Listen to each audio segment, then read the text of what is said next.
জানেন কি, যখন গোটা দুনিয়া হিমশিম খাচ্ছে গ্লোবাল টেনশনের কারণে, তখন একদল মানুষ শান্তভাবে দেখছে স্ক্রিনে থাকা গ্রাফের ওঠানামা।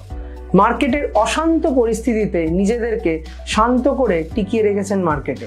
কিন্তু এরা কারা? এরা হলো সেই কিংবদন্তিরা যাদের কাছে স্টক মার্কেট মানে শুধুই লাভের জায়গা নয়, এটা এক ধরনের আর্ট অফ পেশেন্স।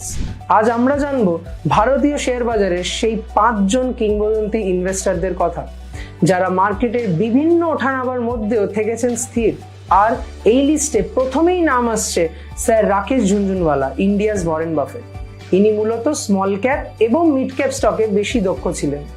বাজারের একমাত্র সিক্রেট হিসাবে উনি সবসময় ধৈর্য প্লাস লং টার্ম গ্রোথের ওপরেই প্রাধান্য দিয়েছেন। এরপরেই নাম আসে Ratan Tata, former chairman of tata group. বড় কর্পোরেট, স্টার্টআপ কিংবা টেক অ্যান্ড ইনোভেশনে বিনিয়োগ ওনার জার্নিতে নতুন এক মাত্রা এনে দেয়। লং টার্ম ভিশনকেই উনি সবচেয়ে বেশি গুরুত্ব দিয়েছেন।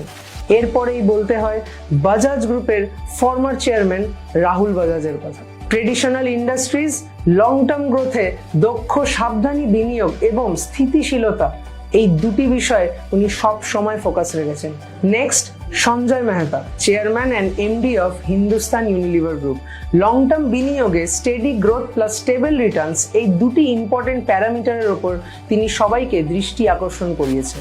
Last but not the least, Radhakrishna Nair, growth potential যাচাই করে স্মল অ্যান্ড মিডিয়াম স্টার্টআপসে বিনিয়োগ করায় ইনি ইম্পর্টেন্স দিয়েছেন।